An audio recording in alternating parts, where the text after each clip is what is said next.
Vamos a ir empezando.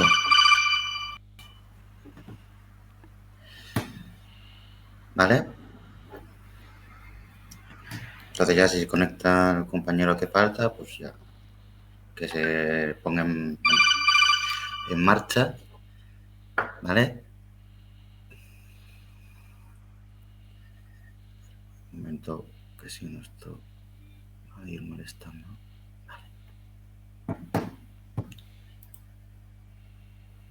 Bien, pues empezamos entonces. ¿Vale? Bueno, pues, lo primero, ¿vale? Daros la bienvenida a todos los que estáis aquí, ¿vale? Entonces vamos a dar comienzo a otro debate de este ciclo que hemos inaugurado pues este año con motivo de celebrar nuestro 50 aniversario.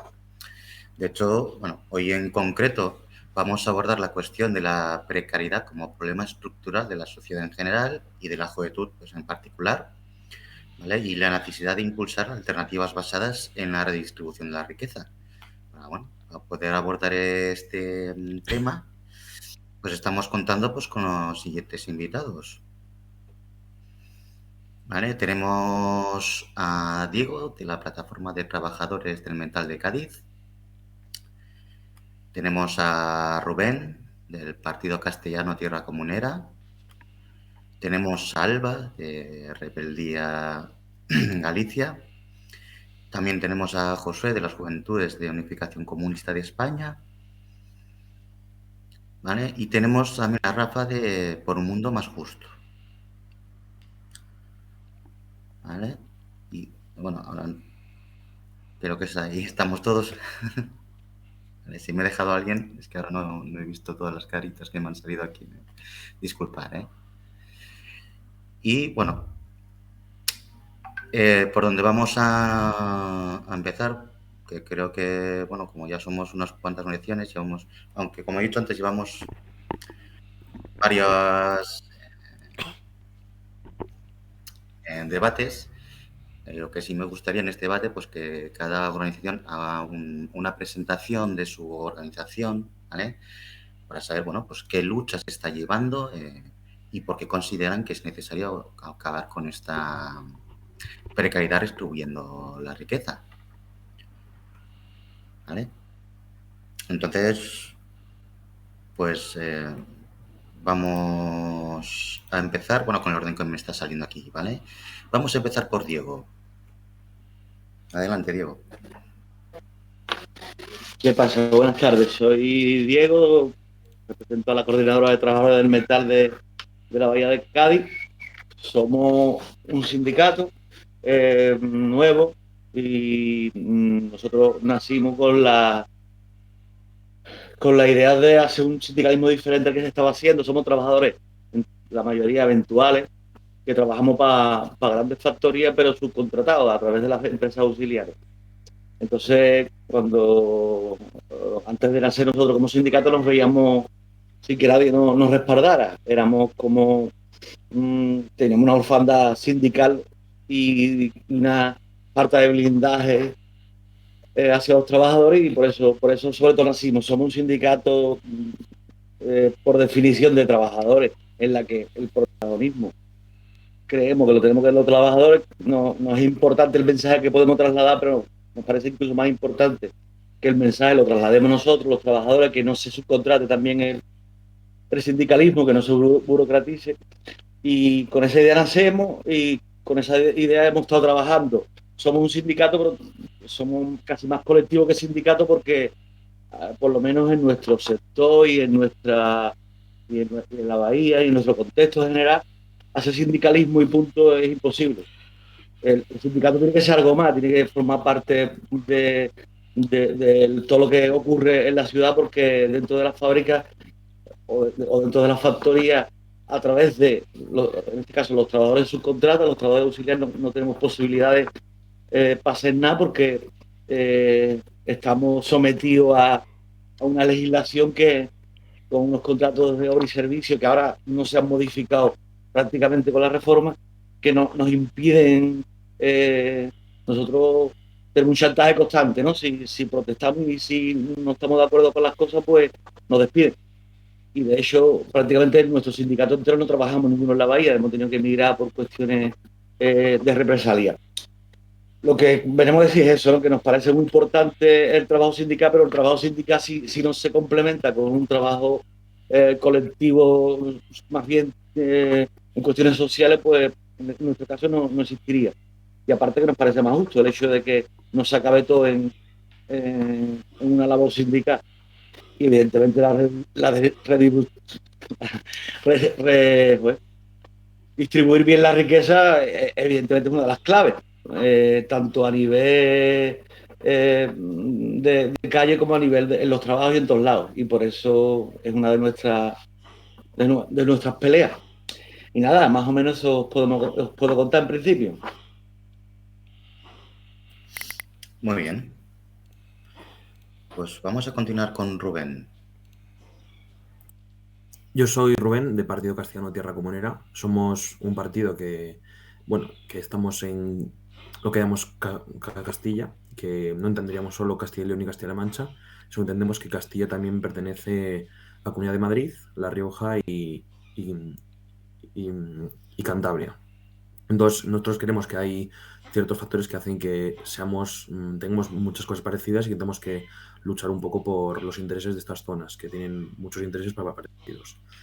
Y bueno, básicamente nosotros ahora estamos muy puestos con políticas un poco contra la despoblación para intentar atraer gente, empleo y industria a estas zonas, que no haya un déficit de personas y de trabajadores y intentar que la calidad de vida en Castilla pues sea la mejor posible y sobre todo que los trabajadores tengan condiciones laborables que sean mínimas, buenas, que no haya precariedad sobre todo, que intentamos que no la haya. Y nosotros, sobre todo, porque pensamos que igual distribuir la riqueza es necesario para acabar con la precariedad laboral, yo creo que para ello hay que responder a la pregunta o preguntarse qué nos lleva a aceptar trabajos precarios. Y es la necesidad, el subsistir, el tener que supervivir.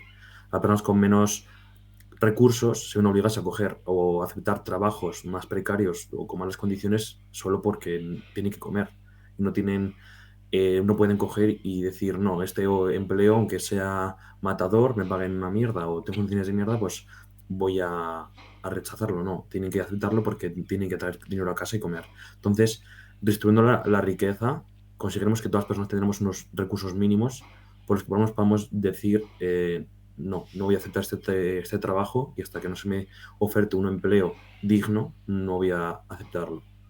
Por eso, por ejemplo, estamos muy a favor de la renta básica universal para que todos tengamos derecho a poder eh, hacer efecto a la meritocracia, poder con nuestro esfuerzo sí que tengamos un valor, que todos partamos un poco de la misma base. Yo creo que eso es básico y que al final acabaría con la precariedad en bastante parte. Y eso sería un poco lo que tendría que decir un poco de mi organización. Perfecto. Bueno, vamos a continuar con Alba. Adelante, cuando puedas. Bueno, buenas tardes. Yo soy Alba en representación de Rebeldía Galicia.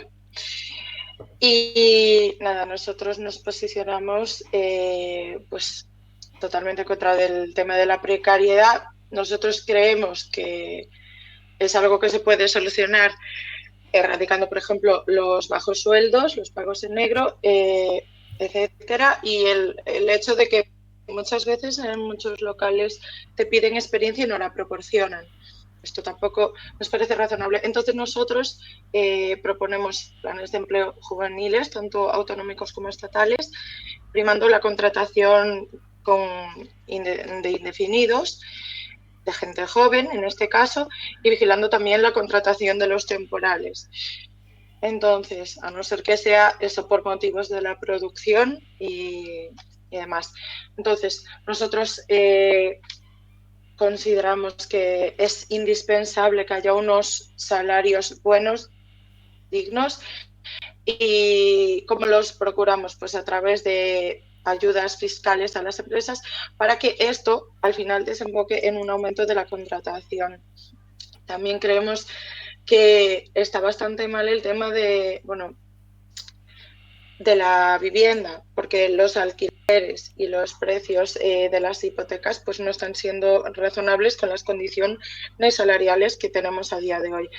Tampoco consideramos que se estén dando suficientes becas a la gente joven para que pueda pues emprender o trasladarse o mudarse por temas de necesidad.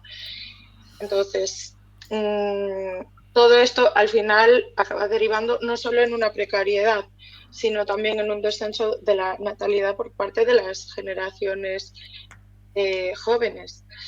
Y nada, básicamente nosotros pues es lo que pensamos. Muy bien. Vamos a continuar con Rafa. Adelante.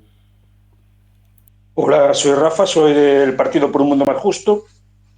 Es un partido que nació en el 2004, ya en aquel momento dentro de la movilización social que suponía el 07, ¿no? La acampada del 07 en Madrid y todo, nació ahí. Y desde entonces estamos trabajando, ¿no? Pues sobre todo bajo el lema de nuestro partido, que es el fin de la pobreza es una decisión política, porque creemos que las decisiones políticas son las que pueden acabar con esa precariedad, esa pobreza estructural que hay en este momento en la sociedad. Desde entonces hemos estado trabajando en muchos frentes, ¿no? En su momento creamos la plataforma que después se unificó con muchísimas organizaciones, que era la de Cansados de Esperar, con el tema de los refugiados que Europa había prometido acoger y no a día de hoy incluso no ha cumplido con la palabra de acogimiento que había dado. Y en este momento, por ejemplo, hemos impulsado una iniciativa legislativa popular, estamos recogiendo 500.000 firmas para regularizar a 500.000 personas que en este momento se encuentran en el territorio español y no tienen papeles para poder trabajar dignamente y acabar con esta pobreza, ¿no? Y muchos de ellos acaban haciendo trabajos precarios en negro, lo que sea, para poder subsistir, ¿no? Y estamos trabajando en esa cuestión. Hemos conseguido que más de 400 organizaciones se sumen a esta recogida de firmas a nivel nacional y bueno, estamos trabajando en ello, ¿no? Ya te digo, somos un partido político que nació en el 2004 y desde entonces hemos estado presentes. Bueno, las últimas han sido las andaluces, que estuvimos en todas las provincias con candidaturas en todas las provincias andaluzas. Lo que nuestro partido cree es que tenemos que luchar por la dignidad de las personas, sean de donde sean, hayan nacido donde hayan nacido. La defensa de los derechos humanos y la defensa de la dignidad de las personas está sobre cualquier otra cuestión, sobre cuestiones económicas, sobre cualquier otra cuestión de principios que otros a lo mejor están diciendo de patrias, banderas y tal. Antes de patrias y banderas hay personas, ¿no? Y en eso es lo que quiere luchar. Y quiere luchar desde la justicia social, ¿no? Creemos que una cuestión principal de la justicia social es el que más tiene es el que más tiene que contribuir y el que menos tiene es el que más tiene que recibir. Entonces ahí estamos luchando y es la base de todo nuestro planteamiento político, ¿no? Muy bien. Pues Josué, adelante, cuando quieras. Vale. Nosotros somos la Juventud de Unificación Comunista de España. Desde nuestro nacimiento hemos llevado un trabajo activo por abordar los principales problemas de la juventud: educación, precariedad laboral, feminismo, cambio climático. Y además estamos contribuyendo a crear conciencia y a transformar la sociedad. En la educación hemos estado llevando una campaña tanto de apoyo a los trabajadores del metal en Cádiz, o ahora con los trabajadores de metal en Cantabria, o exigiendo el blindaje constitucional de las pensiones, eso como un derecho fundamental a través de la MERP. En el punto de la precariedad, que vamos a hablar ahora más en profundidad, lo que partimos es que no se puede plantear un futuro diferente si no se parte de acabar justamente con la reforma laboral. Nosotros pensamos que es el punto nodular de este asunto para paliar dicha situación.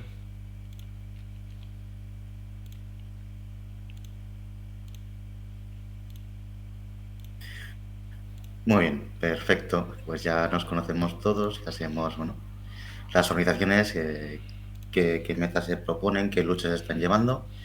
¿Vale? Pues vamos a empezar ya en sí con las preguntas del debate, ¿vale? Bueno, pues vamos a empezar por la primera, ¿no?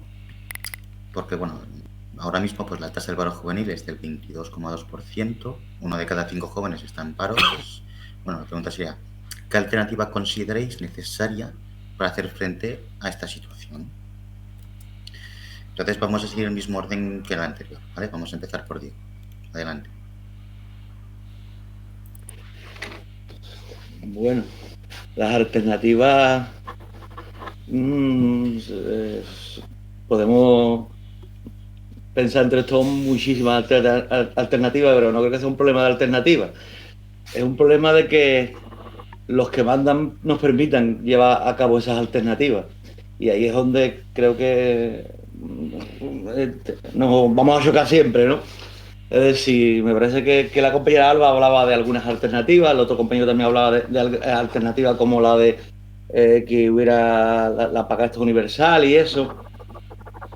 Evidentemente hay una alternativa que nosotros siempre pensamos, ¿no? Que es el hecho de que si no hay trabajo para todo, pues que se trabajen menos horas. Es una cuestión que estamos nosotros planteándonos a nivel de que la ley cambie, sino que la ley se cumpla. Nosotros somos trabajadores sobre todo de tres grandes factorías en Cádiz, que son de cuatro, de tres astilleros y de una de Draga Offshore, astilleros que son semipúblicos, en las que no se cumplen los convenios, y que no se cumplan los convenios impide de que haya un tercio más de trabajadores porque se están haciendo jornadas de 12 horas en la que desaparece un turno. El turno de mañana, que debería de ser de 8 horas, y el de tarde de 8 horas y el de noche de 8 horas, se convierte en dos turnos de mañana y noche que es de 12 horas. Eso no es luchar contra la ley, eso es luchar, quiero decir, querer cambiar la legislación, eso es simplemente que se cumpla. Y no estamos hablando de factorías privadas, estamos hablando de factorías públicas en las que no se cumple. Quiero decir que las medidas que ya existen, es decir, un estatuto de trabajador que ya existe, no se cumple, habría que añadirle, primero que se cumpliera, evidentemente, y luego que en cuestiones eso, de redistribución del trabajo, si hay muchísimos parados, pues igual sería importante de reducir la jornada laboral y que todos cupiéramos y todos tuviéramos empleo, que no tuviéramos que ir nadie incluso a tener ninguna paga, que las pagas que diera el Estado fueran solo en casos muy determinados, gente que no pudiera trabajar, que todos tuviéramos trabajo, que el paro, deberíamos de hablar de un paro cero o muy cercano al cero. Y evidentemente eso se puede conseguir porque hay muchos trabajos que se hacen en más horas, como os estoy hablando, en nuestro caso, los astilleros y eso. Hay trabajos que se podían hacer en menos horas y dividir entre los trabajadores, y hay trabajos que no se hacen, como las listas de espera que tenemos ahora mismo en Andalucía en cuestiones médicas, la gente mayor que están abandonadas en geriátricos o en su casa. Evidentemente es una cuestión económica al final, y es una cuestión que se quiera redistribuir el dinero en crear trabajo. Y en el caso concreto nuestro, que se apueste por la industria, que prácticamente en todo el estado ya en la industria no se apuesta en Andalucía, como sabéis, sobre todo se apuesta por el turismo y por la hostelería, que al fin y al cabo es trabajo sin valor añadido y trabajo precario, en el que nos falta, es un trabajo que suele haber mucho, pero que sí se incumplen los derechos y al final los trabajadores somos pobres. Las alternativas, evidentemente todas las alternativas pasan por nosotros, por la clase trabajadora, y por crear una conciencia de clase muy potente, que seamos capaces de salir a la calle y pedir y exigir nuestros derechos. Pero alternativas, como digo, habría muchas. Sobre todo que ir buscando el paro cero, en el que nadie tuviera que estar en el paro, y que, evidentemente, a cambio de sueldos dignos y de condiciones laborales dignas.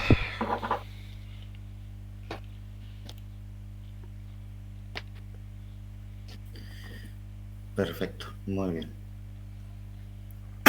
Pues continuamos con Rubén, adelante. Bueno, yo quería comenzar diciendo que es un dato que, a pesar de ser malo, si lo comparamos con los anteriores, es bastante bueno, ya que partíamos de que había hace un par de años 50% de paro juvenil, 1 de cada 2, que ahora mismo es 1 de cada 5, aún así es bastante asustante este dato. Y yo creo que alternativas, hay que hacer una alternativa un poco en cuanto al paro en general.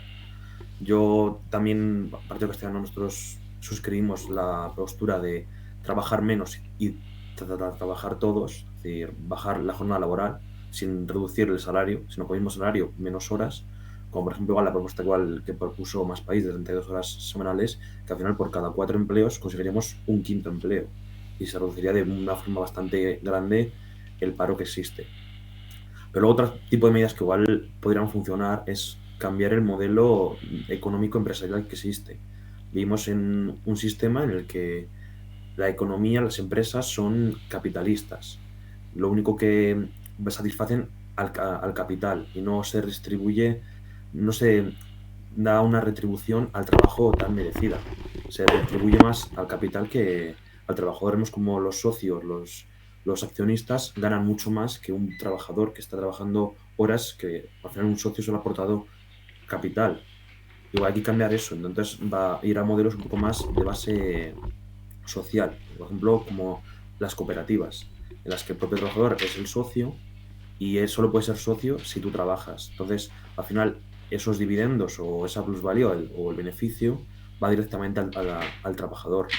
Y en estos tipos de economía, de empresas de economía social, al final lo que está haciendo es crear más empleo, porque no, el ánimo, el fin de las propias empresas es crear beneficio. Dicen que es prestar un servicio, pero lo que hay detrás es un fin económico de conseguir dinero para quien aporta o para quien lo está dirigiendo.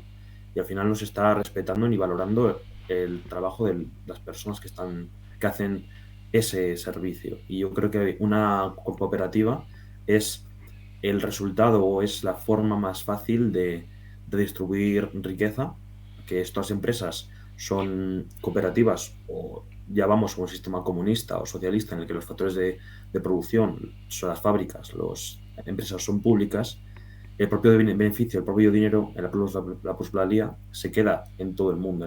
Eso es una forma un poco de distribuir la riqueza y que todos tenemos acceso a ella. Y luego también porque hay una cosa que dicen, por ejemplo, que es un dogma que a mí me parece que a veces es presuntuoso, es un poco falso, porque la intención que hay es engañar, que creo que las empresas generan empleo, las empresas capitalistas, yo creo que no. Las empresas generan beneficios en base al trabajo de otros. Una cooperativa sí que está más cercana a la frase de generar empleo, porque tiene un fin social, tiene una base social que es generarlo. En cambio, una empresa capitalista no. Y si hacemos un poco más enfocar en lo especial en cuanto a los jóvenes y el paro juvenil, igual hay que acercar en la docencia en ellos la práctica, porque al final te están exigiendo cierta experiencia que no la tienes. Tú cuando te educan te están enseñando la teoría, pero pocas veces se hacen prácticas directamente o se está ligando más a la práctica todo lo que estás estudiando. Igual una forma es hacer ver a los empresarios, los que contratan, que ya vienen preparados, que no necesitan esa experiencia, que ya durante su formación han estado cercanos a cómo se realiza ese empleo. Y que no todo es tan teórico. Pero al final solo conseguimos jóvenes muy cualificados, pero que las empresas no quieren. Y eso hay que cambiarlo. Intentar hacer ver bien a los jóvenes que han estudiado por parte de las empresas sin que tengan experiencia laboral en ese sector. Y esto sería un poco lo que nosotros proponemos desde el Partido Castellano. Ok, muy bien. Bueno, continuamos con Alba. Adelante. Vale, pues nosotros desde Rebeldía Galicia lo que proponemos es un aumento de las becas. Creemos que es, digamos, un imprescindible el tema de la redistribución de la riqueza. También procuramos un aumento de los sueldos. Ya se sabe que se aumentó el salario mínimo interprofesional, pero ya no solo eso, sino que también consigamos un sueldo digno. Más allá de que el mínimo sea bueno, tenemos que luchar por un salario digno para todos y todas. Después, también creemos que es vital aumentar los puestos de trabajo para que si hay una buena cantidad de puestos de trabajo, un buen número de empresas demandantes, las condiciones van a mejorar, ya que ahora lo que está pasando es que hay muy pocas empresas demandando trabajo y entonces las condiciones las pueden poner un poco y a ver quién está dispuesto a trabajar bajo esas condiciones. Entonces lo lógico es que si aumentan los puestos de trabajo, cada persona tiene una serie de opciones y ya puede decir esta empresa quiero, esta no, y entonces se ven obligados a mejorarlas. Entre ellas destaca el tema de la hostelería, ya que, como todo el mundo sabemos, en el tema de la hostelería ahora ya no abundan los puestos de trabajo y, de hecho, hay mucha, o sea, por lo menos aquí en Galicia hay mucha queja con el tema de que la hostelería, de que no encuentran personas que se ajusten al perfil porque no hay suficiente demanda de ese puesto de trabajo y esto se debe claramente a las malas condiciones.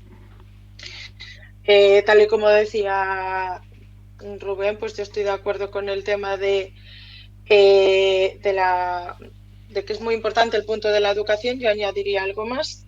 Yo creo que si mejorásemos el tema de la educación, es decir, si nos preocupásemos de tener una buena educación en todas las etapas educativas, ya prevendríamos todo esto porque las personas saldrían no solo más formadas, sino con un mejor talante crítico para saber a qué tipo de, digamos, qué tipo de cosas pueden aceptar y cuáles no. Y lo de reducir la jornada creo que sería muy bueno, ya no solo por el tema de que aumentaría los puestos de trabajo, probablemente, sino que también creo que es bastante importante el tema de la salud mental. Entonces, aumentando el fin de semana también cuidaríamos la salud mental de las personas. Y hasta aquí.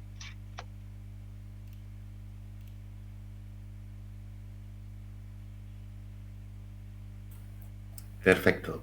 Pues adelante, Rafa, cuando quieras. Hola, yo creo que algunas de las ideas ya han sido nombradas por algunos de los compañeros, pero bueno, evidentemente una de las cuestiones es la reducción de la jornada laboral, ¿no? Que es, yo creo que redunda en la creación de más puestos de trabajo, ¿no? El poder redistribuir esa carga de trabajo sin reducir evidentemente el salario, ¿no? Que hay un salario mínimo que bueno, que mucha gente se salta. Una de las cosas también importantes que también sería cambiar ya, parece ser que bueno, hay que saltarse un poquito las recomendaciones del Banco Mundial y el Fondo Monetario Internacional, que ya sabemos por dónde van todos los tiros, ¿no? Y resulta que, por ejemplo, desde hace tiempo lo que se está elevando es la edad de jubilación, con lo cual, si mantenemos al mismo trabajador mucho más tiempo trabajando, ese puesto está ocupado y no hay los jóvenes no pueden incorporarse al mercado laboral puesto que los puestos de trabajo están ya ocupados y parece ser que esa cuestión también había que hacerlo. Hay que reducir, hay que buscar una jubilación bastante menor de la que tenemos ahora, efectiva también, ¿no? Porque vemos que hay algunas empresas que prejubilan en grandes cantidades, mientras en otros puestos de trabajo, algunos bastante más pesados, ¿no? En construcción y tal, tienen que esperar hasta los 70 o así para poder jubilarse, yo creo que hay que entrar ahí, ¿no? Sobre todo para esa rotación en los puestos de trabajo, dar esas alternativas y que queden vacantes para que puedan entrar los jóvenes, ¿no? Que esa precariedad laboral que, como ya se apuntaba cuando hablamos en la primera intervención, en algunos puestos de trabajo se les pide experiencia y no sé de dónde la van a sacar si no se les da esa oportunidad de incorporarse al mercado laboral, ¿no? Y después está un tema fundamental, que es el tema de los autoservicios y automatismo, ¿no? Que todos hemos visto. Gasolineras que te echas tú, ahora los supermercados te cobras tú y tal. Eso, quieras o no, lleva una precariedad laboral porque está reduciendo puestos de trabajo, ¿no? Porque la empresa solo está mirando en alcanzar beneficios y no, como decía algún compañero, no en crear de ese servicio de crear puestos de trabajo. Entonces, habría que, el Estado debería, por ejemplo, hoy miras, llamas a cualquier empresa o quieres presentar cualquier cuestión y te sale automáticamente y contesta no sé qué y te llevan, ¿no?, tal, pero no consigues hablar con un trabajador real que esté ocupando un puesto de trabajo. Yo creo que ahí el Estado también tendría que preocuparse un poquito, pues, en el sentido de que menos automatismo, menos autoservicio y más dar atención. Estás creando puestos de trabajo y estás consiguiendo que el mercado laboral funcione mucho mejor. Y bueno, estoy más o menos por esa línea, ¿no? Yo creo que he tocado un poquito de todo, muy por encima, pero yo creo que es lo que tenemos que hacer, esa redistribución de la carga laboral y el que la empresa, ¿no?, que en principio yo entiendo que como empresario quiera conseguir beneficios, pero también tiene que generar servicio a su trabajador. Y el trabajador le interesa que la empresa vaya bien si tengo una comodidad y se me cumple con la parte que el empresario tiene que dar hacia el trabajador. Yo creo que hay un binomio ahí que funciona, pero funciona si las dos partes cumplen. Lo que estamos acostumbrados últimamente es que se le exige al trabajador y, sin embargo, la parte empresarial, sobre todo las grandes empresas, se saltan absolutamente de todo, ¿no? Lo importante, le da igual la salud, el bienestar del trabajador, lo que sea. Lo único que quieren miden los beneficios. Y eso es lo que tendríamos que luchar para cambiar, ¿no?, en este sistema neoliberal que nos quieren vender como parece ser que es el mejor, ¿no? Nosotros no creemos en que este sistema sea el mejor, sino el que más desigualdades produce. Y se está viendo, ¿no?, que cada vez hay brechas más grandes entre los grandes las grandes economías y los trabajadores o las familias, ¿no? Muy bien. Pues, Josué, cuando quieras. Vale, de acuerdo. Pues antes que nada, ahora mismo lo primero es que yo estoy de acuerdo con varios puntos que han planteado, ¿no?, los invitados. Pero lo primero es que no podemos aspirar a ningún cambio en la precariedad laboral, no solamente para la juventud, sino también para el resto del pueblo. Si no nos planteamos derogar justamente la reforma laboral, desde ahí podemos plantearnos otro futuro. Uno basado en la reindustrialización, que cree puestos de trabajo estables, como se ha planteado, ¿no?, productivos y de calidad, y no ponerse a ser la Florida europea, es decir, un país de camareros. No queremos esa alternativa.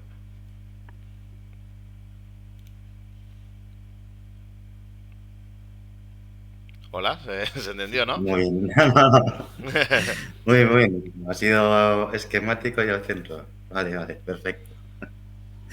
Bueno, vamos a continuar entonces, ¿vale? Con la siguiente. Creo que, bueno, las propuestas todas han estado muy bien, ¿no? Así que vamos a continuar.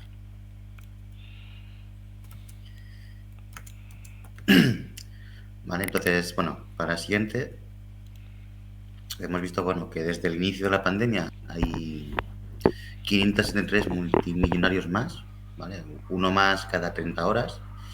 Entonces su patrimonio aumenta en 1.000 millones cada 2 días. Y la parte de la riqueza mundial que acaparan también es mayor. Desde el año 2000 se ha triplicado.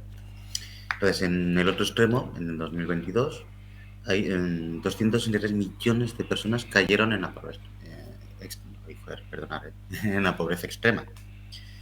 Y casi 1 millón de personas cada 33 horas. Entonces, ¿qué pensáis de estos datos? Bueno, si hace falta que os lo repita los datos, porque os he puesto un poco así, un poco churro, pero me lo decís, ¿vale? Y bueno, pues vamos a hacer como pregunta, vamos a continuar la misma rueda y vamos a empezar por Diego, ¿vale? Bueno, ha habido cosas que se han comentado que no sé si sería, creo que sería importante comentarlo, pero bueno, por ejemplo, las cooperativas. Las cooperativas existen y son, en este mercado actual, en este sistema actual, son, al final es lo mismo que cualquier empresa, que cualquier tipo de empresa, porque luchan contra un sistema que no le da posibilidades. Nosotros trabajamos y acabo ya, nosotros trabajamos en la subcontratación, y si una cooperativa acaba trabajando en la subcontratación, depende de una empresa principal que le va a dirigir y va a hacer lo que ella quiera. Es decir, que el sistema de cooperativas depende mucho de cambiar, quiero decir, las cooperativas van a depender mucho de cambiar el sistema. Mientras que cambiemos el sistema, las cooperativas en determinadas situaciones, en determinados contextos, acaban vendiéndose y la acaban utilizando los empresarios para decir, no ve cómo tampoco podéis los trabajadores llevar una cooperativa. Así que habría que mirar muchas cuestiones. Más millonarios, cada vez que hay una crisis hay más millonarios y más pobres, los trabajadores somos más pobres, es que eso es histórico. La cuestión es cómo luchar contra eso, y ahí es donde se nos plantean muchas cuestiones, y buscar soluciones y alternativas. Yo creo que cualquier partido, no sé, Unidas Podemos, el PSOE, incluso el PP, tiene mucha gente que nos diría un montón de posibilidades. Lo que pasa es que no quieren usarlas, evidentemente. Entonces no creo que sea una cuestión de buscar soluciones y alternativas para que no haya más, cada vez no haya más ricos, ¿no? Cada vez es una cuestión de empezar a trabajar a través de hacer política de verdad, que no se quede en el electoralismo, y hacer colectivos y trabajar en colectivos de verdad, pero que no hagamos una vida de Brian constante en la que cada colectivo trabaja por un lado y eso. Y en el caso, me parece que se comentaba que la educación es muy importante, evidentemente que la educación es muy importante, pero la educación en determinadas cuestiones luego va a chocar con una realidad, y la realidad, llevo la realidad a la que yo conozco, es que para nosotros el principal problema no es que se cobre poco, evidentemente es muy grave, que las condiciones sean malas. El principal problema es que no tenemos posibilidades reivindicativas, y si no la tenemos nosotros, que tenemos 50 tacos y que ya estamos curados en salud y curados de espanto, las posibilidades reivindicativas de la gente joven prácticamente no existen. Y hablo al entrar en un astillero, al entrar en una industria, no existe porque, primero porque el trabajo está como está muy delimitado, hay muy poco trabajo, pero también porque la legislación vigente, evidentemente la reforma, tenemos que acabar con ella. Eso no ha sido una reforma, ha sido una mínima reforma que no valió para nada, pero la legislación vigente lo que hace es que esa reverdía que podemos traer a la gente joven, o que pueden traer a la gente joven, esa reverdía que no te controla ni tu padre, te la va a controlar un empresario, te la va a controlar un jefe en el momento que entres en una fábrica, y acaba con todo tu reverdía, que te dice, o haces lo que te digo o te vas a la puta calle. Y no tenemos posibilidades para luchar contra eso. No tenemos posibilidades porque todo está montado para que no podamos luchar contra eso. Entonces llegamos a una sociedad que cada vez va creyendo menos en una política que solo se acuerda de nosotros cuando hay que votar, o en unos sindicatos que solo se acuerdan de nosotros para recibir subvenciones por delegado. Contra eso hay que acabar, y eso creo que es el principal de los problemas, el que nos lleva a que ahora en Andalucía la mayoría absoluta la haya conseguido el PP, incluso con miles de votos para Vox, porque estamos marcando una sociedad al ritmo de lo que lo están marcando las grandes empresas, de lo que lo están marcando el poder, con una legislación que ni se cumple, pero que aunque se cumpliera tampoco nos va a llevar a nada. Entonces, para nosotros nos parece fundamental primero una reorganización. Para que haya una redistribución tiene que haber una reorganización de la clase trabajadora, empezar a perder el miedo a determinadas cuestiones, y sobre todo empezar a sentir orgulloso de ser clase trabajadora, olvidarnos de eso de clase media y esas cosas.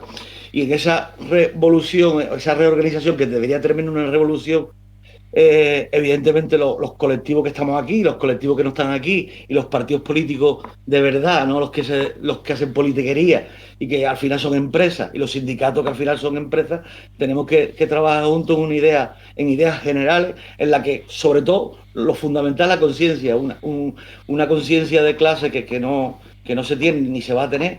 Es decir, que salga Vox o que salga el PP no es un mal en sí, es una consecuencia de, y la consecuencia de es que estamos totalmente crucificados ante una patronal, ante unos medios de comunicación. Yo no sé cuántas veces ha salido en la tele el problema de, afortunadamente, conseguimos en Cádiz que nuestro problema salía en la tele, pero la gente de Cantabria es que no ha salido prácticamente en la tele, ¿no?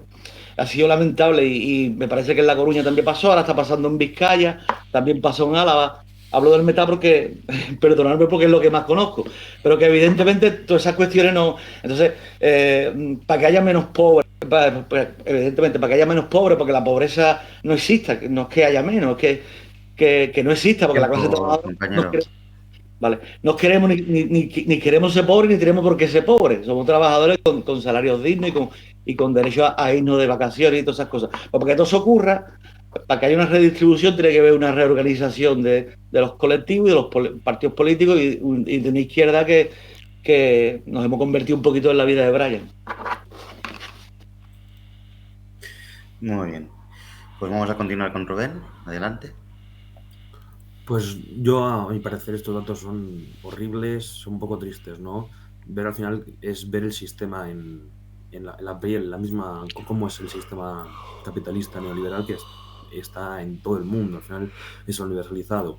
Y ver cómo al final ocurre una tragedia y una crisis, ya sea sanitario o económico, hay una guerra y al final hay unos que pierden y hay otros que ganan, que consiguen un rédito, al final eso es bastante triste, ¿no? Que al final se juegue o se pueda conseguir un éxito, un beneficio, mientras otros están perdiendo. Y al final yo creo que eso hay que entrar en ello e intentar impedirlo.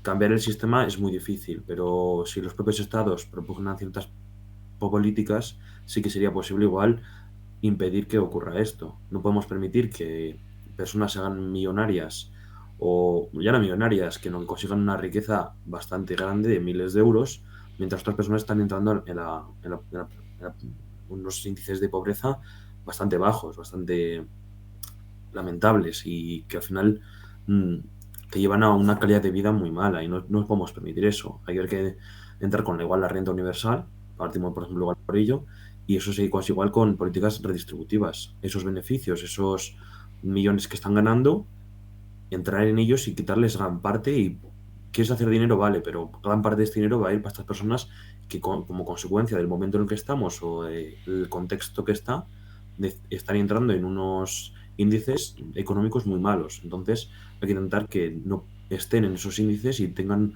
una mejora de esa calidad de vida y esa calidad económica.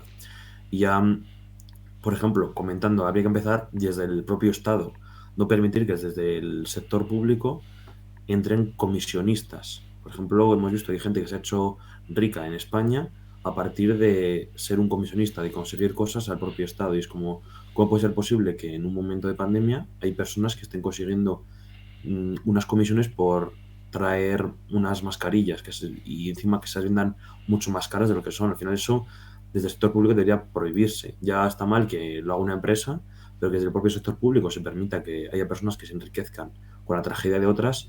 Yo creo que eso es desolador y es una consecuencia del sistema capitalista neoliberal que está en España y está en todo el mundo y hay que cambiarlo ya. Y una clave es políticas distributivas, pero no solo eso, también políticas igual sociales o laborales que acaben con la precariedad laboral. Al final entran en pobreza porque la calidad del laboral es mala.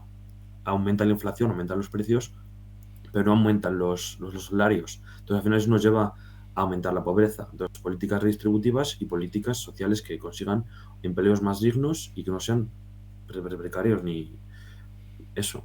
Eso básicamente sería. Perfecto. Pues Alba, adelante. De acuerdo. Primero quería responderle a Diego porque yo creo que sí que es muy importante la educación, ya que la educación sí que da posibilidades reivindicativas, ya que si tú tienes una buena educación desarrollas un gran talante crítico para saber lo que podemos permitir y lo que no, lo que tenemos que reivindicar y a costa de qué. O sea, yo creo que es algo que es bastante, o sea, yo soy educadora infantil y creo que es vital esta parte. Además, yo creo que la educación está mal enfocada porque se explica la teoría y no cómo funciona la realidad. y la práctica. Entonces, ahí yo sí que te doy la razón que estas cosas deberían trabajarse más. Por otra parte, creo que es muy triste el tema de la pobreza extrema y que tiene una gran relación con el tema de los impuestos a los ricos. Es decir, la falta de aplicar esta medida al final desemboca en tener pocos fondos públicos para invertir en lo que realmente necesitamos. También se debe a la falta de oportunidades laborales. Y luego yo veo que está bastante desequilibrado el tema del precio de los alquileres y las hipotecas con respecto a los sueldos. Yo, por ejemplo, ahora mismo me tengo que cambiar de provincia, me tengo que mudar a Orense más pronto que tarde y estoy viendo que los alquileres en un pueblo remoto que deberían rondar pues los 200, 300, ya están llegando a los 500, 1000 y depende. Y los que sí que son bajos son de pisos. Hay muy pocas ofertas razonables de acuerdo a la realidad que vivimos. Entonces, en resumen, yo opto por el tema de la redistribución de la riqueza como primera medida y aplicar los impuestos a los ricos. Ok, muy bien. Pues Josué, cuando quieras. Digo, perdona, Rafa. Nada, no pasa nada. También aprovecho porque va a ser mi última intervención porque como os decía tengo que marcharme antes. Vamos, ya tenía que estar ya saliendo de pues, algo de viaje. Pero bueno, nosotros, como os decía, mi partido siempre, desde el principio, desde 2004, estábamos con el tema de la pobreza, ¿no? Hablábamos de la pobreza, ¿no? Y la gente cuando hablábamos de pobreza, lo primero que pensaba es la gente que, pues nada, la gente que vive en la calle, la gente que estaba pidiendo en la esquina, tal. Cuando hay que cambiar esa figura de pobreza, hoy en día se es pobre teniendo trabajo fijo y teniendo un sueldo fijo. Porque no alcanzas. Hay una pobreza energética, hay una pobreza como hablaba Alba de para el alquiler, ¿no?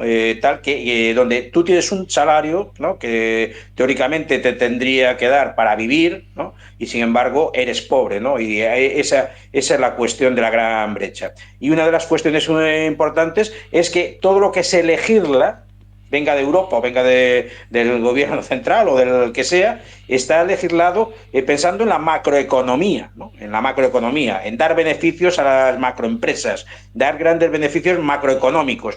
Y se olvida mucho de la microeconomía, que es la economía del día a día de cada uno de los millones de ciudadanos de este país, ¿no? Que no saben cómo llegar a fin de mes. Que ahora estamos viendo la subida de los carburantes o la subida de la electricidad o un montón de esta subida salvaje que mucha gente se está pensando ¿cómo puedo llegar a fin de mes? Muchos trabajadores para llegar a su empresa tienen que coger el coche. Dentro de poco su salario no le va a llegar como no vivan a pie de fábrica, pues evidentemente no le va a llegar el sueldo. En muchas casas ya llevaban tiempo, ¿no? Con esta pobreza energética, pues ahorrando muchísimo en la luz, ahorrando muchísimo en la calefacción, pues cuando lleguen ahora el próximo invierno, o sea, siguiendo este precio, pues yo creo que ya no es que haya que ahorrar, es que hay que cortar completamente, ¿no? Tendremos que volver a salir como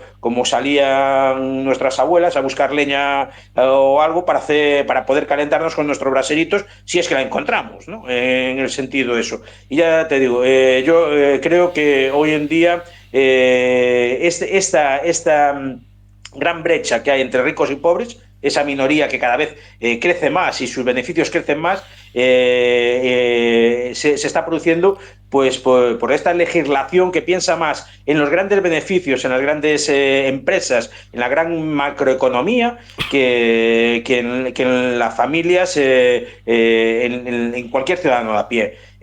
Hablaban antes de la derogación de la reforma laboral. Bueno, que no fue ni reforma ni nada, lo que fue simplemente pulir todo lo que daba derechos a los trabajadores, todo lo que costó tantos años y sudores a nuestros abuelos y a nuestros padres conseguir esos derechos, pues retroceder muchísimos más años y derechos para poder darle poder, ¿no? a a los grandes ricos, a estos mismos que se están enriqueciendo, para crear no solo pobres, sino esclavos, ¿no? Como decía también el compañero Diego, en su momento, cuando te dicen, ¿cómo me puedo revelar en la empresa? Si te dicen, mira, si no te gustan, te vas a la calle y se acabó, ¿no?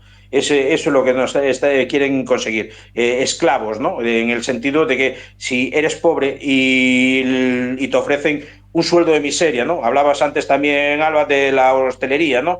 Si trabajo en la hostelería, hay muchísimo, todo el que quieras.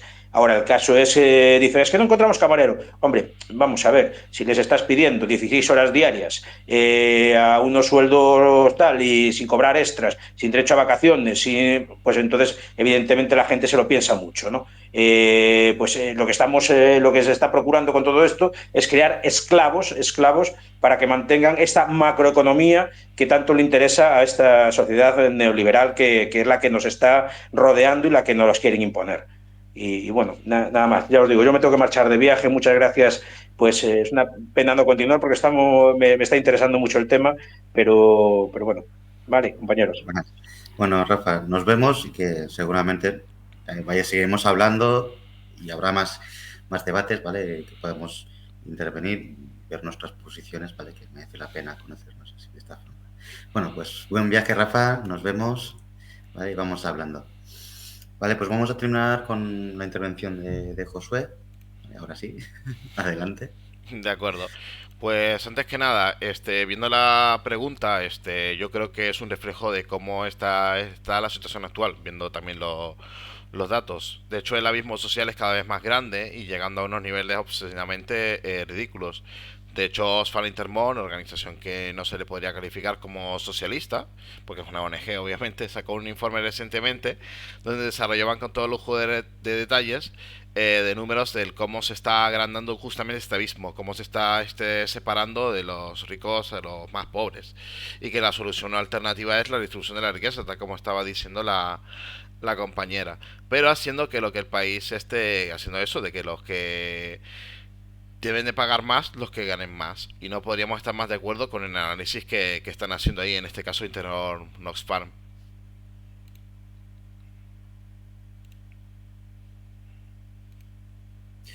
Muy bien, pues perfecto. Vamos a continuar, ¿vale?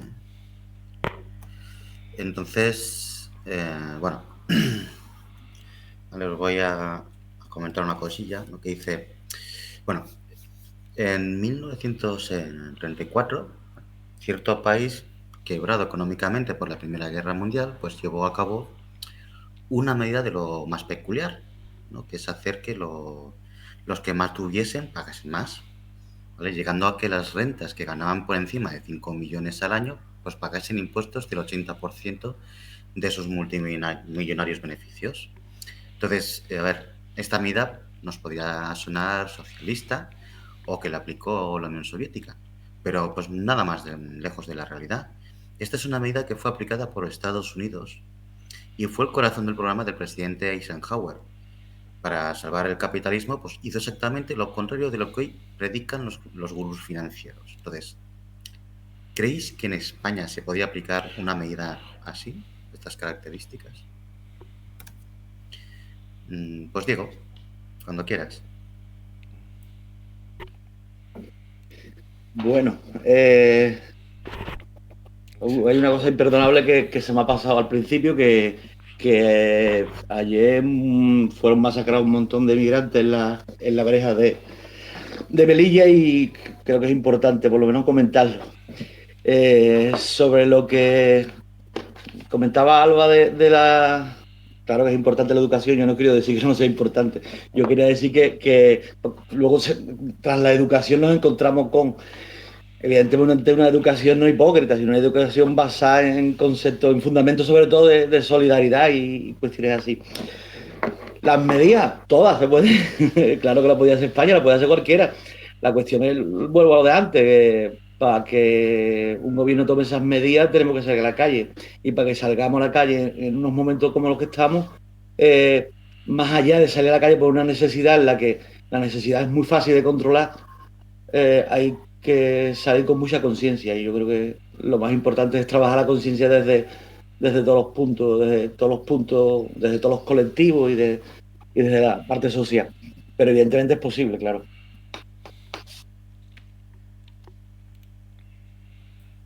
Muy bien, ok. Continuamos con Rubén. Adelante, cuando quieras. Yo creo que actualmente no es posible que se podría poner este tipo de política. Alguna parecida a mí yo creo que me gustaría, pero como está la sociedad ahora mismo lo ven como muy negativo. También, bueno, un dato peculiar es que se hizo una tipo de política parecida en España durante el franquismo, en el 60-50, pero la clave no es, que llegó a creo que al 60%, 65%, pero la clave no es poner un impuesto a los ricos de bastante cabida, sino es qué se hace con ese dinero. Porque Estados Unidos tuvo eso, al final estaba quitando hasta el 80%, recaudando de las fortunas más grandes, pero tampoco vimos cambios estructurales o propuestas sociales con ese dinero. Es decir, Estados Unidos no se puso una sanidad pública, no se puso educación pública universal. Entonces, hay que ver qué se hace con ese dinero, porque si se recauda de las más fortunas, pero no se aplica, por ejemplo, para políticas de defensa, al final está bien ese impuesto, está para tanto. Es necesario ese tipo de impuestos si va ligado a redistribución de riqueza. Si luego se hacen políticas para que ese dinero vaya a las clases más vulnerables, a las personas que más lo llegan a utilizar, necesitar. Y yo creo que actualmente sería difícil llevarlo porque hay una convención social que los impuestos son malos y que al final vivimos una tradición de bastante corrupción en España y hay mucha desconfianza con los ingresos públicos. Entonces, muchas personas no han visto cómo el dinero se ha implementado en la sociedad. Entonces, hay que cambiar un poco esa cultura social, que encima los medios achacan mucho y hacen muy mal imagen a los impuestos y a cómo se hace con el dinero. Yo creo que hay que cambiar un poco esa convención social, intentar ver qué se hace con el dinero, ver cómo al final, por ejemplo, se ha puesto un ingreso mínimo vital, le ayuda a muchas personas, que al final para esos estados se ha hecho diferentes políticas para los ERTES, que al final esos ingresos, ese dinero, se utiliza para cosas sociales, se utiliza para las clases más vulnerables, porque si al final tú vendes esa idea de vamos a poner más impuestos, al final, si no les haces ver qué se hace con ese dinero, que al final está repercutiendo en ellos mismos, la gente va a ser contraria a ello y sea difícil. Y ahora mismo yo creo que sea muy difícil porque parece nos han vendido que cuanto menos impuestos vamos a vivir mucho mejor. Y luego al final vemos situaciones como en Madrid, que al final les bajan los impuestos, pero les han cerrado de 34 centros sanitarios, les han dejado en 17 y de esos 17 centros sanitarios ni la mitad ni la mayoría tienen médicos, solo tienen enfermera. Entonces tienes lista de esperas, tienes urgencias saturadas. Entonces hay que enseñar y pagar impuestos está bien. Y si se pagan y quien más tiene paga más, todavía es mucho mejor. Y luego, este tipo de políticas, si no se limita a otro tipo de impuestos, también son malas. Por ejemplo, si tenemos todavía un IVA bastante alto, esto tampoco es justo porque el IVA no es progresivo. El IVA lo pagamos todos igual y al final está pagando el 21% una persona que cobra 1.000 euros como una persona que tiene 1.000.000 de euros. Entonces hay que limitar este tipo de impuestos que son para todo el mundo y intentar poner impuestos que son progresivos como el IRPF o el impuesto de sociedades.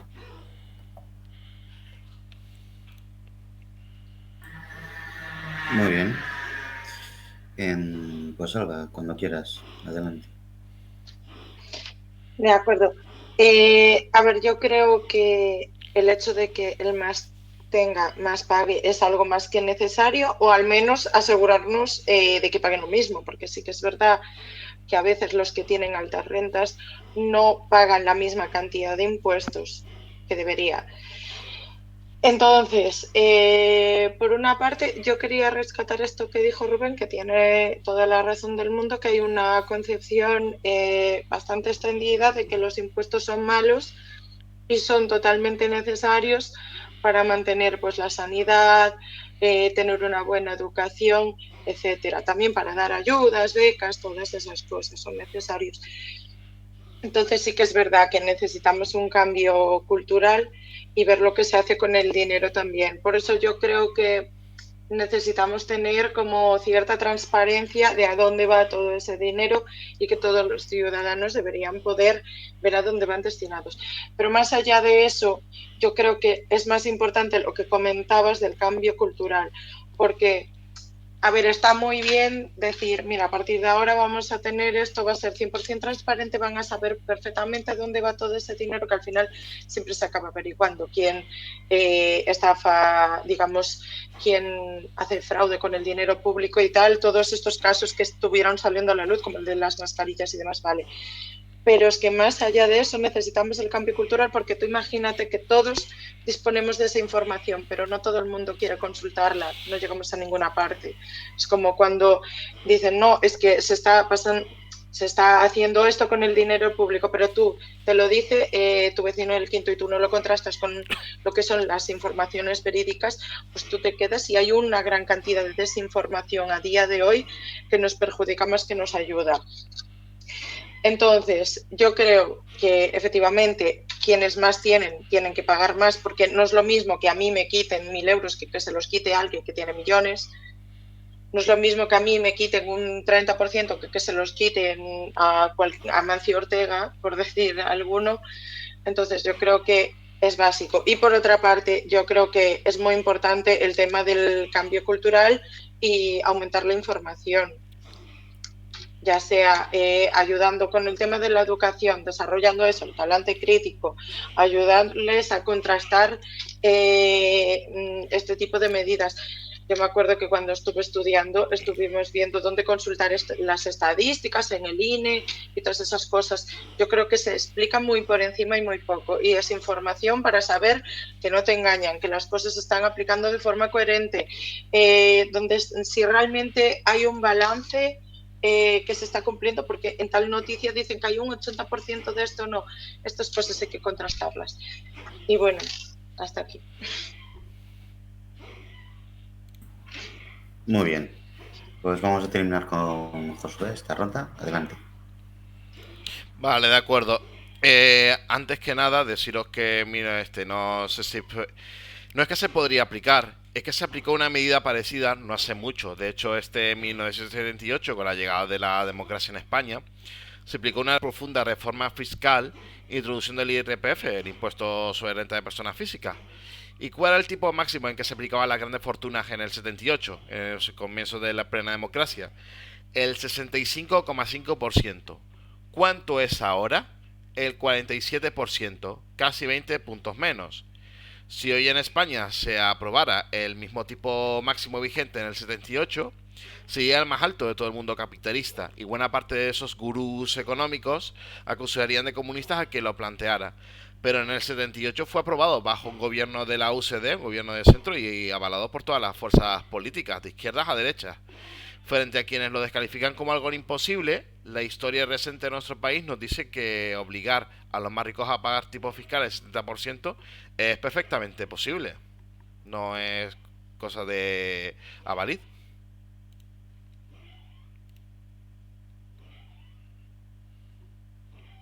Muy bien. Pues bueno, vamos a continuar. ¿Vale? Entonces, bueno, la redistribución de la riqueza está cada vez más presente, muchos ya lo habéis comentado, y como referencia inevitable en cualquier debate o exigencia de múltiples sectores sociales. Para vosotros, ¿qué es redistribuir la riqueza? Así, para que nos vayamos aclarando, que a veces parece ser que decimos lo mismo, pero resulta que no. Vale, entonces vamos a continuar con la misma ronda, ¿vale? Diego, adelante. Bueno, dos o tres cositas que se podría decir en ese caso. Primero, nacionalizar todo lo nacionalizable y todo lo que ya está nacionalizado, que todo lo público que es público, que continúe siendo público, que cada vez menos público y cada vez va a ser menos. Pero que evidentemente si queremos que una sociedad más igualitaria, pues necesitamos que haya más cuestiones públicas, además de lo que ya hay. Una legislación muy potente, ¿no? Yo no creo que haya que reformar la reforma, es que hay que hacer entero el Estatuto de los Trabajadores. Hay que hacer un Estatuto de los Trabajadores que que evidentemente lleva a que sea más igualitario de cara a todas las personas. A todas las personas. Y cuando digo a todas las personas, no se trata de que vayan los empresarios de Huelva a traer gente de África a que trabajen por menos dinero. Aquí todo el mundo tenemos que tener los mismos derechos y con una legislación potente que fuera capaz de controlar estas cuestiones, en la que los trabajadores fuéramos trabajadores sin apellido, pues seguramente conseguiríamos que hubiera mucho menos problemas de racismo como hay ahora mismo en cuestiones de que cada vez se culpabiliza más a los inmigrantes del poco trabajo o de que nos bajen los salarios. Yo creo que sobre todo eso, ¿no? Hacer que sea en cuestiones de educación, de justicia, en cuestiones de sanidad y de todo eso, hay una nacionalización total, que sea pública totalmente, no como es ahora, en ciertas factorías que fueran públicas, en que el capital privado se dedicara a otras cosas y que sobre todo que la legislación fuera muy potente y bastante inflexible para la patronal, sobre todo, que fuera muy dura para la patronal. Con estas cuestiones y evidentemente depurando otras, serían las bases de una redistribución mucho más lógica y más igualitaria.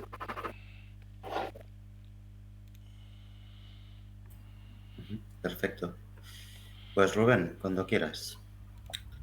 Yo creo que redistribuir la riqueza básicamente es intentar solucionar unas consecuencias negativas del sistema en el que estamos. El sistema lleva a una desigualdad que cada vez es más grande y se amplía más y que está ligada al individualismo, ¿no? A que, bueno, hay un lema que supone que en el capitalismo que uno es rico porque se lo ha ganado, porque se ha esforzado y lo ha conseguido. Pero claro, es decir, habla de la meritocracia, como que quien tiene más es porque se lo ha ganado, porque se ha esforzado mucho. Pero hay muchos más factores que influyen, que no solo es el esfuerzo, sino de dónde vienes, dónde te has criado, si has estudiado, si tus padres... Bueno, hay ciertas preguntas que ya señalan cómo puedes llegar de alto según te esfuerces o no. Y yo creo que al final, si yo estoy en contra de este sistema, estoy a favor de otro sistema más socialista, marxista, comunista, pero por lo menos si estamos en este sistema, que por lo menos sea verdad esa meritocracia. Y para eso tenemos que partir todos con los mismos, de la misma, desde el mismo punto de salida. Y que todos tengamos unos mínimos de recursos. Eso yo creo que es un poco redistribuir de riqueza que yo entiendo, ¿no? Que al final todos partamos del mismo. Y una forma un problema es las herencias.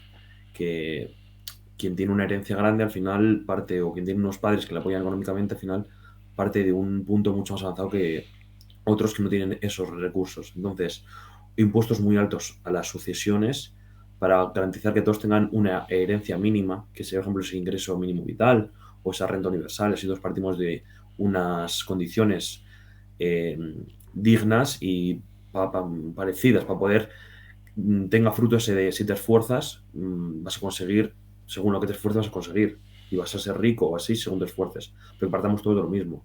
Y luego también que todos podamos participar en los beneficios. Yo creo que eso es necesario que lo que he propuesto antes, un poco sistema de economía social, que al final los trabajadores participen en las cooperativas, participen en las empresas y se lleven parte de ese beneficio.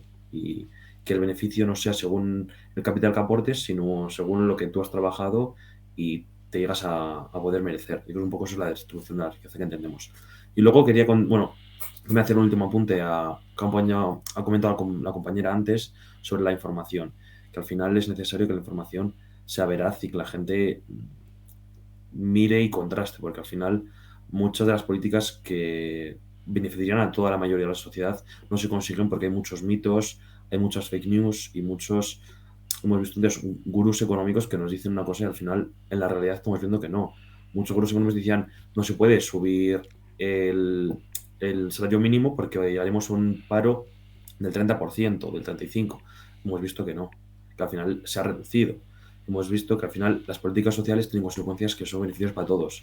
Pero al final quien controla el relato, los medios, los poderes económicos, al final ellos son los que ponen las cosas y te dicen como lo que te quieren contar. Te cuentan la historia de su manera y va en contra de los intereses de toda la sociedad. Y esto es lo último que quería decir. Muchas gracias. Muy bien, pues vamos a continuar con Alba. Adelante. De acuerdo. Pues para mí la redistribución de riquezas es, como bien dice la definición, la transferencia de los ingresos y riqueza, ya sean propiedades físicas o no, mediante mecanismos sociales. Entre ellos yo creo que destacaría pues el tema de los impuestos que ya hemos mencionado, no me voy a extender demasiado en este punto, y el tema de la caridad. Entonces, por ejemplo, yo creo que también sería bueno, esto es una medida que yo creo que sí que se aplicó en España, en algunos pueblos, pero yo lo he visto más en el extranjero, que se vendan, por ejemplo, las casas por 1 euro. Es más asequible, ¿de acuerdo? Para que al final todos esos hogares que se están dejando en el rural olvidados vuelvan a humanizarse, que vuelva a haber gente y aumentar allí la vida, los trabajos y demás. Eso yo creo que también sería todas esas casas que se han quedado en los bancos que sean accesibles. Aunque bueno, yo creo que lo idílico sería que se cumpliese la ley de la vivienda digna, que todo el mundo tenga derecho a una vivienda, pero bueno, ya por lo menos empezar por ahí sería un gran paso.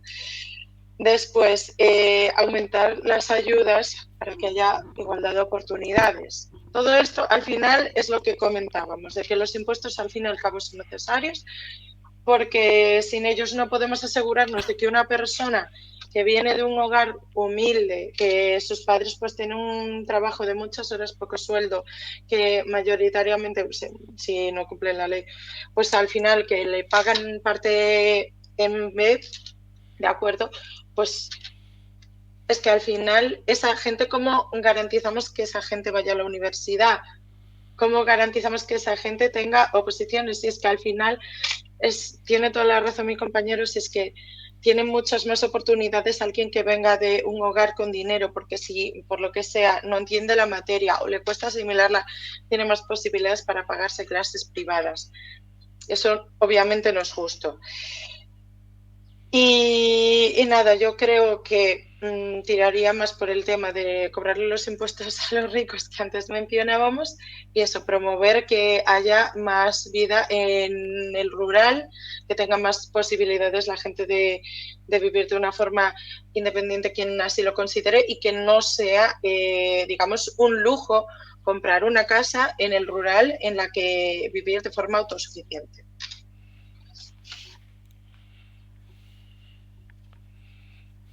Ok, perfecto. Pues continuamos con Josué, adelante. Vale, de acuerdo. Pues para el concepto de redistribuir la riqueza, es cierto como lo han planteado algunos compañeros, pero sobre todo es poner los inmensos recursos de la economía y la riqueza que se genera pues al servicio de la gente, en todo al 90% de la población, en vez de estar sometida a los intereses de una minoría de bancos y monopolios nacionales y extranjeros o grandes fortunas que no dejan de aumentar sus beneficios y enriquecerse. Es crear más riqueza y empleo socialmente redistributiva. Redistribuir la riqueza no es un reparto más equitativo para ayudar a los necesitados con subsidios. No es aplicar la política de la subvención basada en el endeudamiento público como si no hubiera de dónde sacar recursos, ni repartir el empleo con trabajos y salarios precarios. Obviamente, no estamos hablando de no ayudar a la clase más castigada por la crisis y la pobreza, pero reducir la redistribución de la riqueza a eso solo permite paliar los síntomas sin atacar a las causas de fondo y por lo tanto que los problemas continúen. Y por otro lado oculta a quienes se están apropiando injustamente de la mayor parte de la riqueza que generamos entre todos. Hasta ahí. Ese es el planteamiento. Muy bien. Pues bueno, vamos a continuar, ¿vale? Entonces, vamos a iniciar, ¿vale? Porque, bueno, en estas preguntas, a medida que avanza el debate, ¿vale? Queríamos que la gente que nos está siguiendo desde Twitch nos plantearan preguntas. Entonces hemos seleccionado unas preguntas que nos han realizado, ¿vale? Entonces yo os las voy a plantear, ¿vale? Para que podáis contestar vosotros ahí y os podéis explayar todo lo que queráis aquí. Bueno, ¿vale? Entonces, bueno, voy a plantearos las preguntas que nos han hecho. ¿Vale? Por ejemplo, una de Adrián Ramírez que dice: ¿consideráis necesario derogar la reforma laboral? Lo digo porque ha sido uno de los pilares que contribuye a que la precariedad sea estructural. Vale, pues aquí, bueno, quien quiera contestar, vale, que os lancéis, os mojéis aquí todo lo que queráis. No, si no, hago la rueda, ¿eh? Entonces... Yo puedo empezar, si no, aún digo que quería... Sí, pues adelante, Rubén, aquí estamos ya un poco Yo, más... sí, un poco más tranquilos. Sí.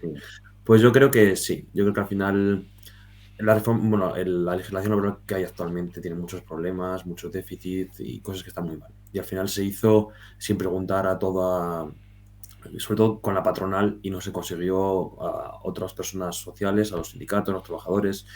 Entonces, al final a veces reformar algo que está mal es mucho más trabajoso que directamente hacer una nueva legislación que derogue esa anterior. Al final igual es mejor sentarse, plantear un nuevo sistema laboral de cómo actuar, en el que sobre todo entren todas las partes que están vinculadas ahí y directamente se derogue el anterior, porque a veces hacer pequeñas modificaciones a una legislación que ya está al final yo creo que no lleva a ningún lugar y tampoco lo mejora tanto como se podría llegar a hacer. Ya veo que la gente está ahí animada, ¿eh? ¿No? Veo aquí a Diego que levanta la mano, también a Alba. Bueno, vamos a empezar con Diego, que he visto primero levantar el... Adelante, Diego. Que lo hemos dicho, ¿no? Que aquí que la reforma no ha sido suficiente. Pero no sé, yo voy a más. No es que haya sido suficiente, es que llevamos, me parece que la reforma anterior me parece que fue de Rajoy, anterior fue de Zapatero y anterior fue de Felipe González, y fueron reformas de empeoramiento de los derechos de los trabajadores. Esta no ha sido una reforma de empeoramiento, pero sí ha sido una reforma muy ambigua. Ya estaba mal antes de esta reforma, ya estaba mal antes de los derechos de los trabajadores, antes de la de Rajoy, ya estaba mal antes de la de Zapatero. Es decir, que si estaban mal y hacemos reforma a peor, cada vez estamos peor. Un ejemplo sencillo, no me voy a ir a cuestiones, me voy a cuestiones sindicales, porque la reforma no es solo los derechos de los trabajadores, sino, quiero decir, no es solo lo que se cobra y lo que se deja de cobrar, sino también las posibilidades reivindicativas que tenemos.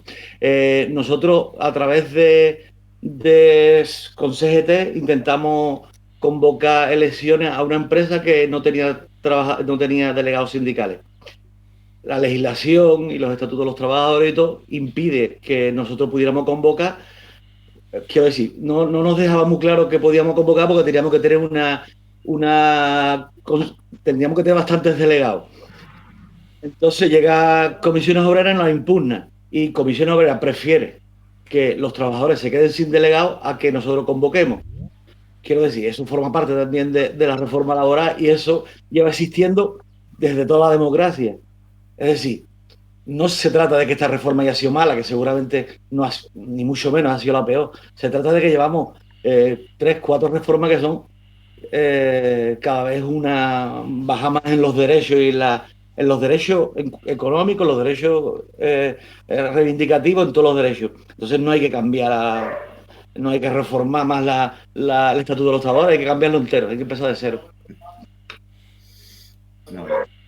Bueno, pues Alba, adelante.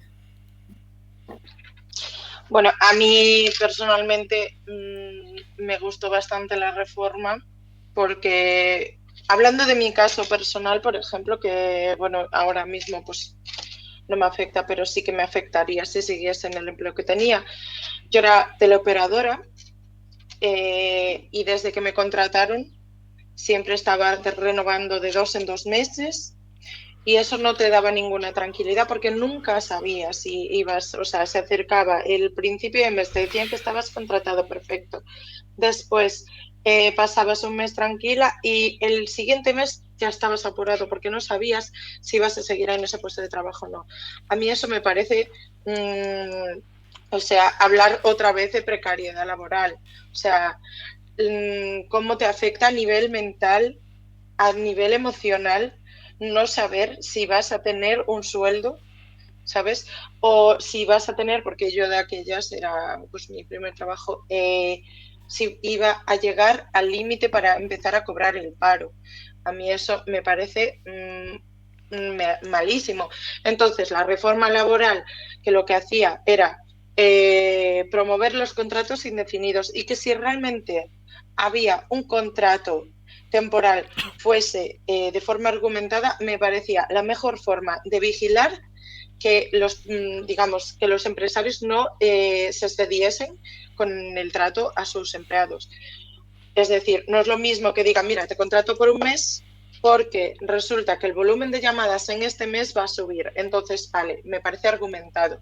Pero que digas, mira, te contrato por un mes, ahora te contrato por un mes, ahora te contrato por un mes, y no saber nunca si vas a seguir en el trabajo, te van a perder.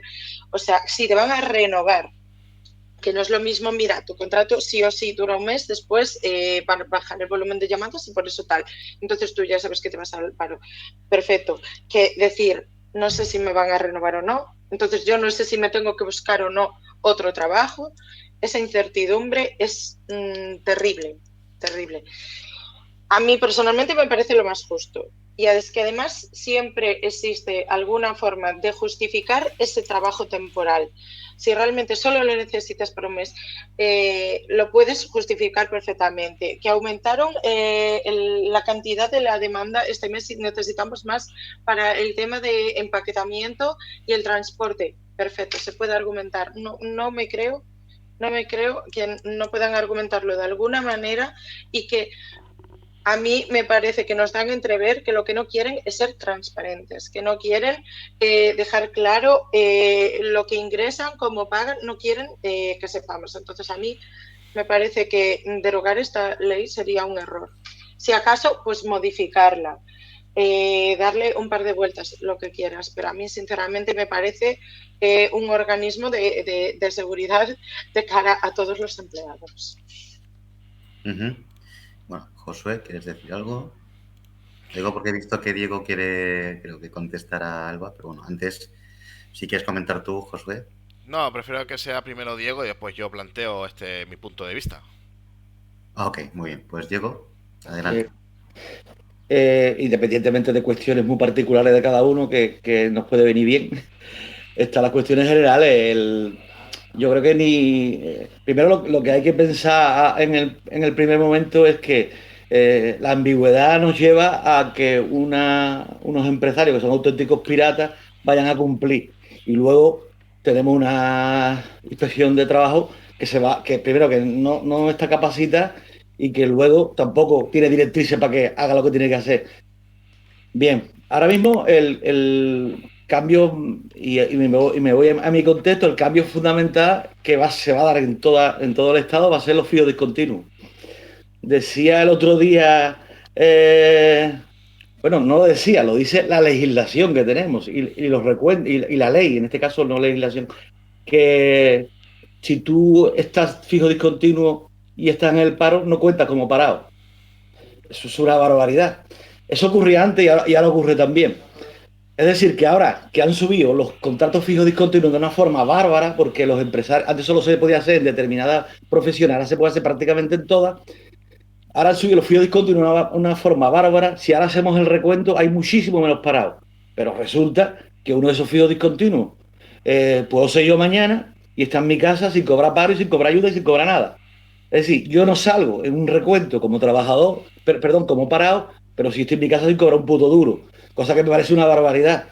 Además de que el fijo discontinuo lo que crea una servidumbre bárbara, es decir, ya no tenemos el contrato de obra y servicio, nosotros hemos estado padeciendo el obra y servicio durante toda la vida.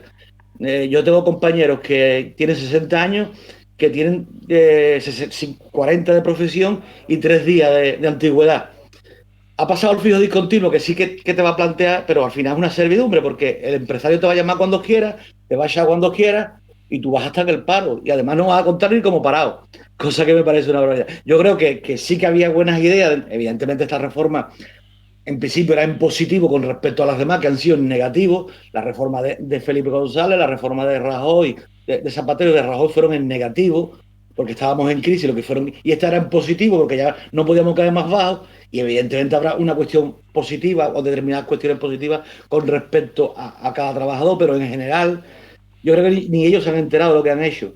En nuestro sector está todo el mundo hecho un puto lío increíble con situaciones tan ambiguas que evidentemente hay que cambiarla. Y hay que cambiarla porque, como digo, no es un problema de 4 años, ni de 8, ni de 12, es un problema prácticamente desde que existe la democracia, en la que el Estatuto de los Trabajadores siempre ha sido bastante débil y bastante, yo creo que la palabra es esa, es bastante ambiguo.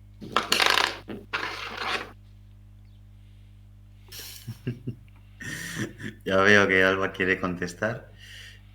Bueno, pues que conteste Alba y después ya que intervenga José, ¿vale? Venga, adelante, Alba. A ver, yo suelo decir que una cosa es reformar la ley con el tema de los contratos fijos discontinuos y otra es derogarla por completo. Entonces, yo creo que esta ley tiene muchas cosas buenas, pero si si alguien considera que el fijo discontinuo es algo que tiene que... Sí que es verdad, ahí te doy la razón, que deja un poco a la gente desprotegida porque no se contempla pues durante la discontinuidad el derecho a paro. Vale, ahí sí, pero eso es una parte que deberíamos reformar. No derogar la ley por completo. Derogarla por completo a mí me parece un absoluto error porque deja a la mayoría de la gente desprotegida.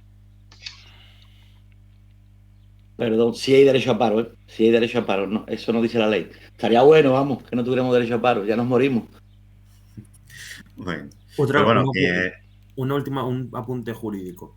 Cuando se dice derogarla, no significa que hoy decimos se acaba la legislación y estamos un tiempo sin legislación laboral, sino sería hacer directamente una ley nueva, hacer un sistema y que esa ley derogue la anterior, que se llame el sistema entero, no que, digamos, se quita esta legislación y estamos un tiempo hasta que saquemos la nuestra. No, sería sacar una nueva legislación y al final que cambie la anterior casi completamente. Entonces no habría esa inseguridad. Claro, y ya acabo. Yo cuando digo que había que cambiar la entera, no significa que no haya cosas buenas. No, no en la reforma esta solo, sino en el Estatuto de los Trabajadores, claro que hay. Pero que no es una cuestión de expurgar, sino una cuestión de tratarla entera, porque entera está mal hecha. Con sus cosas buenas, evidentemente. muy bien, veo que ha estado calentito esto. Bueno, vamos a ver que intervenga ahora José. Creo que vale, que quería intervenir. Vale, aquí ya está todo el pescado vendido antes que nada. Sí que estoy de acuerdo de que la última reforma ha conseguido ciertas mejoras para el sector obrero, para el sector trabajador, eso no se puede negar, pero también hay que tener en cuenta de que la reforma que digamos que precisamente pues planteado por lo de derogar es por lo de la parte de Rajoy, o sea, de que surge de lo de de la reforma laboral que planteó en la época de Rajoy, que eso fue y unas líneas rojas ahí que no quieren pasar y que son necesarias e imprescindibles para la clase trabajadora para que pueda seguir desarrollándose como tal. Entonces, eso yo diría que eso es lo importante. Por eso hay que tener en cuenta de las mejoras que han conseguido, pero también hay que tener en cuenta de que la derogación es la alternativa, sobre todo porque sería un desarrollo o un amplio punto para seguir desarrollando esto. Uh, me estoy liando un poco, ¿no? De ahí la idea es derogarlo, porque ahí podemos plantearnos justamente eso, otro futuro. Uno basado en concreto en cuanto a la reindustrialización, que recordemos que aquí la industria es uno de los sectores con los que ahora mismo, por los distintos gobiernos que han habido, no están apostando.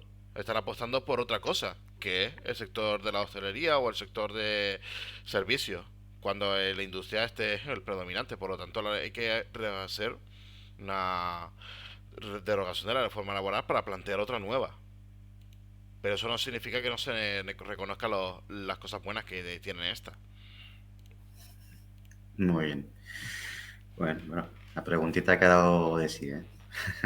Bueno, vamos a continuar, ¿vale? Nos quedan 2 preguntas más del público que nos está siguiendo. Pues a ver, os cuento. Vale, la siguiente pregunta que nos hacen es de Juan Carlos Tobi, que nos dice: ¿qué opinión tenéis sobre la bajada del IVA de la luz y del aumento en el endeudamiento que supone para las futuras generaciones.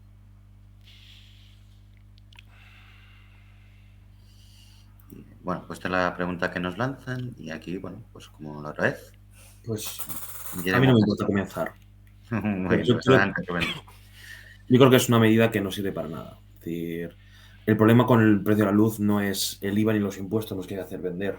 El problema es que están haciendo muchos beneficios. Que al final, las grandes eléctricas están consiguiendo unos beneficios que son exorbitantes.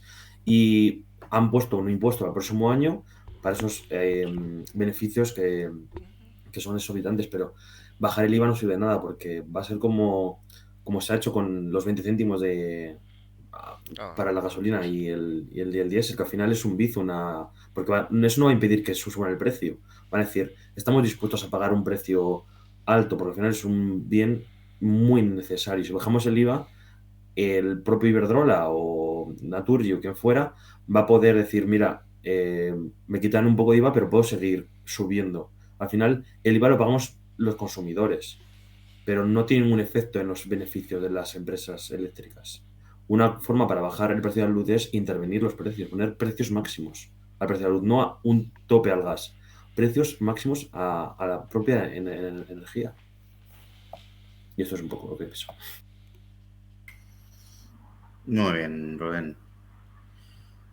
Pues ¿alguien más se anima en esta pregunta? Vale, ahí, Diego, no sé si quieres intervenir. No, que creo que podría ser suficiente. Lo que pasa que en la pregunta anterior hablaba de hacer público la educación, evidentemente también la nacionalización de las eléctricas, eso es fundamental. No haría falta poner un precio porque lo pondríamos en principio todos los españoles, en principio. Si no, lo que se consigue es que haga lo que quiera y cada vez se empodere más el capital privado.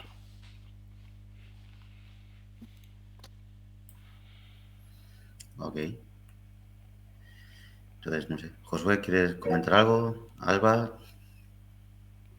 Bueno, Vale, sí. creo que sí, ¿no? José, veo que has levantado la manita. Muy bien. Venga, adelante. Sí, era simplemente como si Alba no va a decir, pues yo voy a plantear el punto de vista, ¿no? Yo sí que estoy de acuerdo en cuanto a lo de aquí la cuestión principal, dice que si se baja el IVA, si es para las clases populares, no lo vería mal, porque la idea aquí principal es como estaba diciendo Rubén, poniéndole unos precios en cuanto a las energías, porque es lo elemental y lo esencial para la vida de la familia, pero no solamente eso, sino incrementar los impuestos de los costes a las grandes empresas, es decir, a Iberdrola o a Endesa, habrían que lo pongo como ejemplo, ¿no? Habría que subirles más los impuestos para que se genere más riqueza y que se pueda redistribuir, por ejemplo.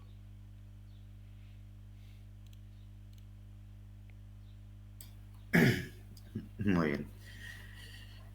Si nadie quiere más intervenir, pues vamos a pasar a la siguiente pregunta, si os parece bien. Pues bueno, vamos a darle... A ver. Ok, pues mira, la siguiente pregunta nos la plantea Yana Sánchez, que dice: la juventud ha mostrado mucha movilización en el 8 de marzo, en los viernes ecologistas, pero tiende a una desafección política. Desde cada organización, ¿cómo os planteáis llegar a la juventud y tratar de darle herramientas organizativas? Perdona, ¿puedes volver a repetir, Jordi? Sí, disculpad que le he leído un poco así. La pregunta que nos realiza es: ¿cómo os planteáis llegar a la juventud y qué herramientas tratáis de darles? Herramientas organizativas, entiendo.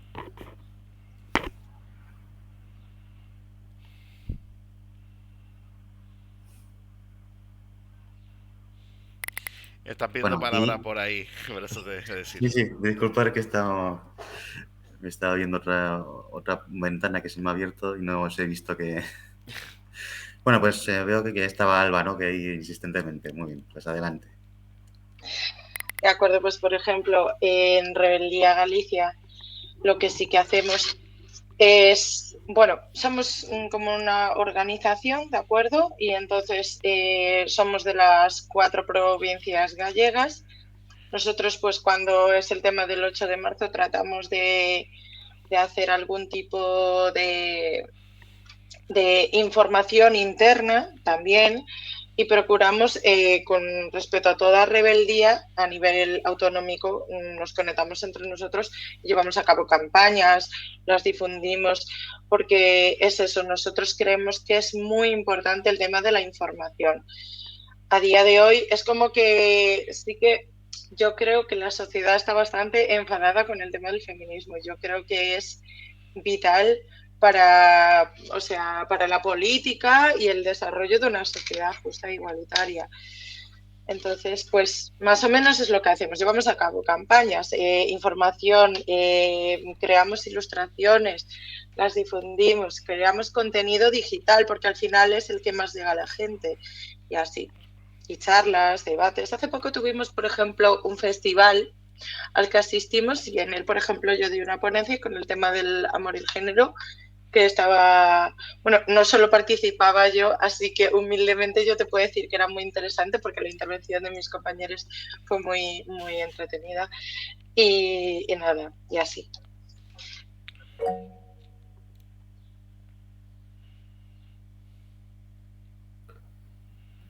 Bueno, yo quería comentar que entiendo que dices desafección a los partidos políticos, porque yo creo que al final está siempre afectado. Hay una afección a la política en tanto te sales el 8M o los viernes climáticos, al final eso es política. Entonces, yo al final entiendo que dices que desvinculas o que no están tan puestos en los partidos políticos, ¿no? Y cómo podemos conseguir que militen un poco o que intenten hacer acción social o política, ¿no? Un poco para los jóvenes, como, bueno, pues nosotros intentamos un poco buscar a la juventud, ver sus preocupaciones e intentar desde nuestra posición en lo local, intentar hacer cumplir esas propuestas, esas necesidades, hacerlas, resolverlas un poco y así. Ahora, por ejemplo, yo llevo el tema de juventud en Partido Castellano y estoy llevando ahora un programa para las universidades, un poco hablar con las diferentes asociaciones que hay en Castilla de universitarios, intentar un poco escuchar sus propuestas de los estudiantes, intentar traer charlas, docencia ligada a la economía social, federalismo, un poco al movimiento social ecologista, un montón de estas cosas un poco para acercarles y traer, y al final, porque sí que hay preocupación por las cosas de la política y a veces falta un poco de información y de que te lo pongan un poco cerca, que tengas accesibilidad. Entonces, estoy un poco mirando un poco de propuestas de acercar esa parte de política, de militancia, de participación social a través de diferentes eventos y eso, un poco de preguntarles cuáles son sus necesidades. Ok, pues no. Diego. Pues en mi mundo no hay... en mi mundo sí hay mucha desafección política, pero no solo de los jóvenes, sino de los mayores, porque se vincula siempre la política a la cuestión electoralista y a la cuestión comercial.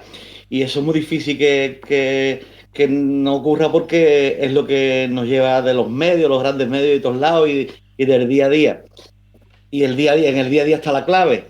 No creo que solo haya una desafección en cuestiones de la gente joven, también de la gente mayor. Todo el mundo pasa de la política, porque la política, eso, si la vinculamos a los grandes partidos, es una contradicción constante y un vendernos constante a la clase trabajadora. Para mí la clave, nosotros lo vemos como sindicatos, es el día a día, y el día a día es estar en el día a día de la gente. Nosotros lo que estamos haciendo es intentar trasladar los conflictos de la factoría a los barrios y a la calle. Y eso creo que es una de las cuestiones que hacemos nosotros a nivel sindical, pero creo que había que hacerlo a todos los niveles. Y no intentar que nosotros vayamos militantes por ejemplo, a la charla de Alba, seguramente que fueron muchos militantes. Y a la charla de cualquiera de nosotros van muchos militantes. Bueno, no, cuando digo mucho, me refiero a que los que fueron eran militantes, probablemente.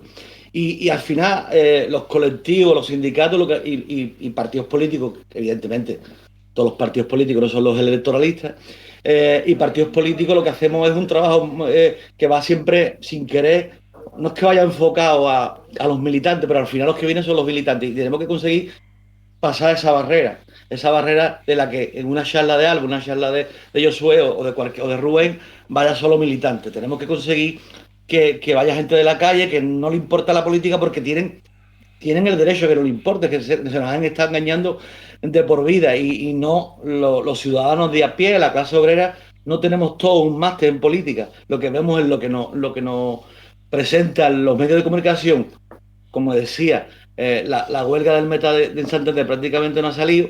Entonces hace falta un esfuerzo por parte de todos los colectivos en difundir determinadas cuestiones que no se difunden, en crear conciencia, en una educación, más que cambiar la cultura, cambiar una educación social diferente y sobre todo pensar que no solo estamos los militantes, que no es una crítica hacia nosotros mismos, evidentemente. Hay un mogollón de gente que pasa de todo, que es clase trabajadora y que son necesarias.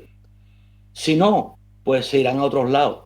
Y es lo que está ocurriendo ahora. Entonces tenemos que, más que llegar a la crítica de decir el que vota vos es un analfabeto, no sé qué, no sé cuánto, intentar que la gente tenga atractivo suficiente para que se vote a otras cuestiones, para que se preocupen de otras cuestiones, más allá de que siempre vayamos los mismos a todos los sitios. Muy bien. Pues bueno, Alba, que veo que levantó la manita. Adelante. De acuerdo, pues mira, respondiendo a lo que comentabas, a mi charla fue un poco de todo. Sí que es verdad que solo se pudieron emitir en directo unas pocas charlas y por mala suerte para la mía no estaba entre ellas porque la cámara que emitía en directo estaba en una charla a la vez. Y a mí no me tocó porque había charlas simultáneas. Entonces, intentábamos que las charlas fuesen en directo también para que lo pudiese ver gente desde su casa, que no haya podido asistir hasta el festival, porque este festival era en otra comunidad autónoma, no en concreto, y entonces desplazarse pues supone pues un coste y no es accesible para todo el mundo. Entonces procurábamos que hubiese actividades en directo. De todas formas, yo siempre que intento participar en una de estas, en coloquios, charlas, etcétera, también procuro darle cierta difusión para que se pueda apuntar gente externa y así difundir esta información y por otra parte utilizar un lenguaje más sencillo, ¿de acuerdo?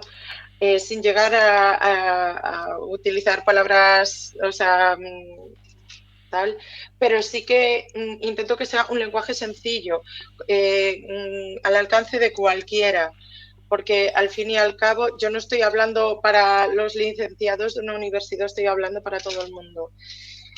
Y entonces yo creo que eso es bastante importante. Y nada, poco más puedo decirte, que sí que te doy la razón en que al final hay que escuchar al pueblo y esas cosas, tiene que haber una comunicación lineal y tiene que ser una información accesible para todo el mundo. Muy bien. Bueno, Diego, veo que quieres contestar o ampliar. Si alguien quiere hablar, que no me cuelo, que hable el que quiera hablar. No quiero, no. ¿Alguien quiere hablar?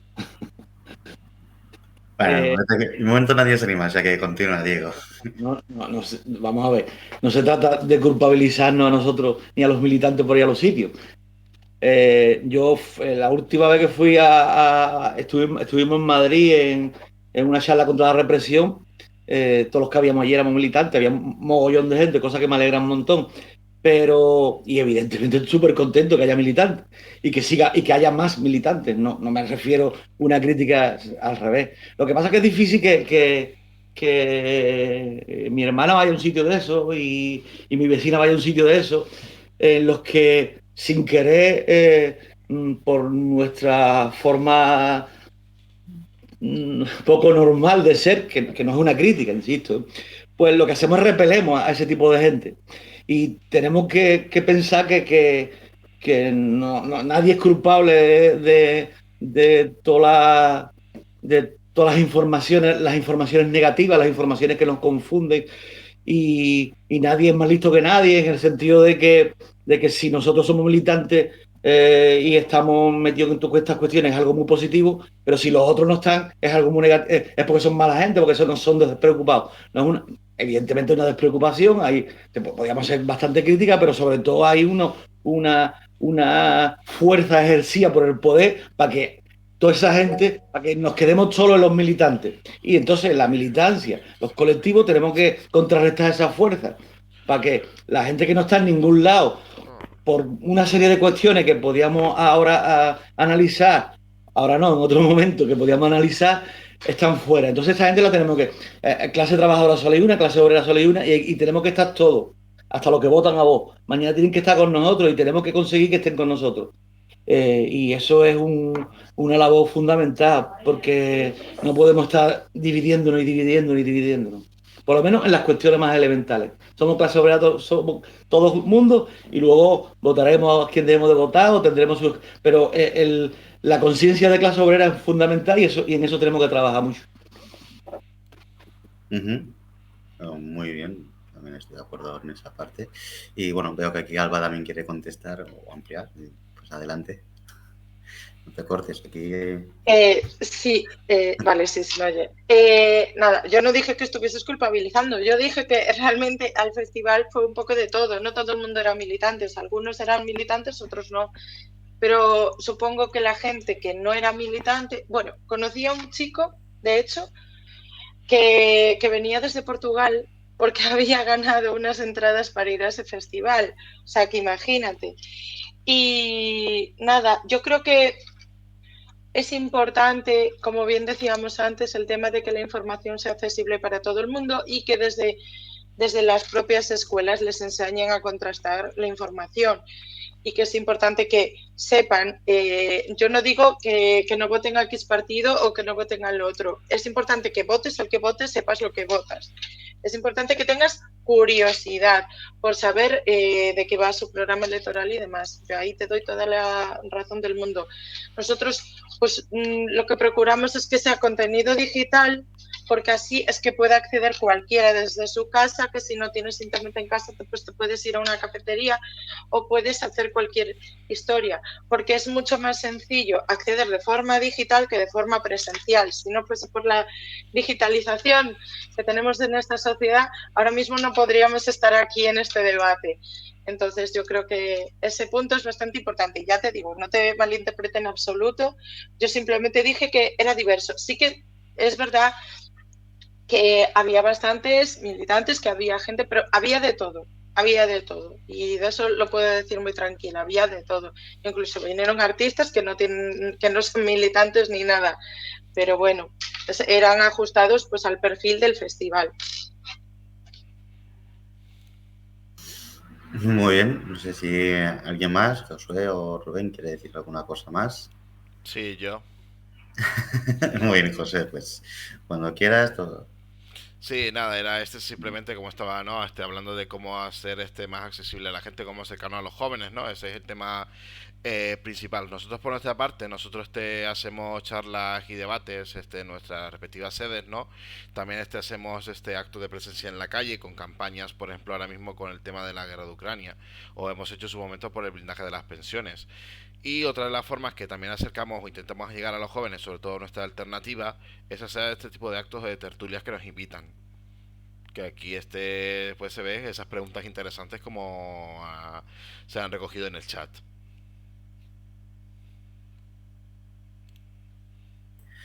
Ok, no sé, Rubén o alguien más. ¿No? Ok. Bueno, pues nadie más quiere contestar aquí en esta pregunta o desarrollar más lo que ya se ha dicho. Pues aquí ya hemos terminado, ¿vale? Con esto pues, ya terminamos el debate. Entonces, yo lo que sí, bueno, pues, que hagáis una pequeña valoración de qué os ha parecido. Bueno, si os ha gustado, no os ha gustado. Si queréis repetir en otra ocasión o no, pues os ha espantado, pues, aquí no vuelvo. Como veis, y me gustaría conocer vuestra valoración en este aspecto. Pues bueno, no sé, ¿con quién quiere empezar? Empiezo yo.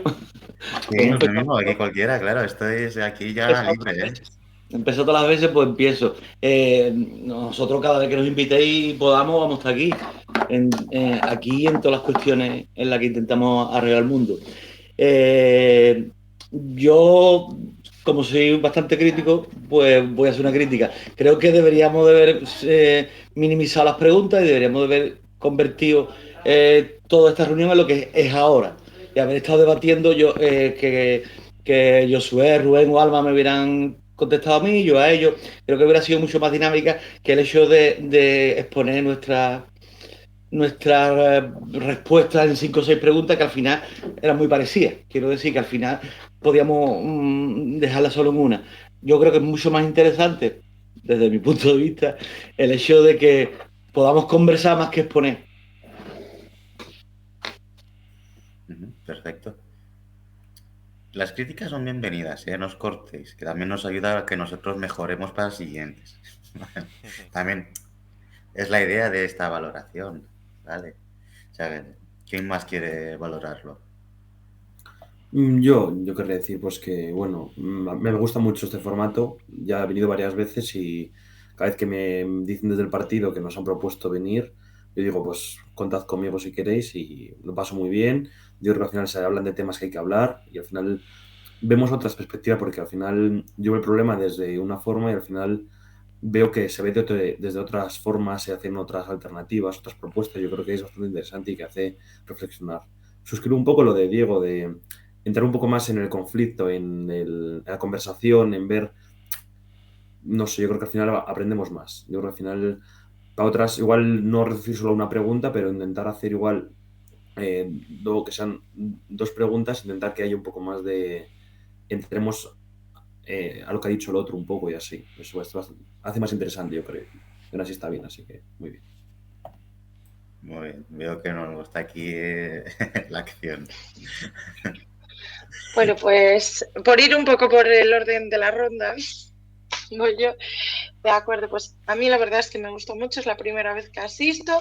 En otros debates yo creo que vino otro compañero mío a alguno de estos, Dani, y me ha gustado mucho, la verdad. Así que yo creo que sería interesante también el tema de que nos fuésemos contestando entre nosotros más que exponer los temas. Lo que pasa es que yo creo que también es cierto que los asistentes tenemos opiniones similares. Entonces es que ahí no hay mucho más que debatir. Y nada, que me ha gustado mucho y que otra vez, si queréis, podéis contar conmigo. Muy bien, pues Josué, perdón. A estas alturas, sí. Bueno, estoy muy de acuerdo. Gracias por haberme invitado y me uno a la crítica de los compañeros o de los invitados, sobre todo porque es cierto que hay que intentar ver otros puntos de vista distintos. Y yo también remarcaría, sobre todo en cuanto al tema de esas, aunque tengamos puntos similares, tenemos diferencias, que son como esas pequeñas pinceladas que nos definen a cada una de las organizaciones a las que representamos. Por lo tanto, yo creo que es importante tenerlo esto en cuenta. Y hasta la próxima. Pues muy bien, a mí la crítica también me ha parecido correcta, nos lo vamos a apuntar, ¿vale? Y en cuanto, bueno, sí, pues es cierto que bueno, tenemos puntos en común muy elevados, pero como decía José, bueno, pertenecemos a organizaciones diferentes, tenemos nuestras diferencias y exponer pues, esos puntos de vista con esos matices siempre nos enriquece y fortalece la unidad que ya tenemos, que es importante. A partir de la unidad y las diferencias, pues bueno, nos las guardamos para otras ocasiones o no, otro ámbito, ¿no? Entonces yo estoy muy contento, que os lo habéis pasado bien, que os haya gustado. Nos apuntamos la crítica, que me parece muy bien, y que es buena la crítica, las críticas son buenas, siempre que sean constructivas o que aporten algo, entonces no os cortéis a la hora de poder realizar una crítica, ¿vale? Nos ayuda a aprender para la siguiente. Y pues nada, por mi parte ya nada más, espero vernos pronto en una siguiente, ¿de acuerdo? Pues muy bien, chicos, venga, hasta luego, chao, chao. Hasta la próxima.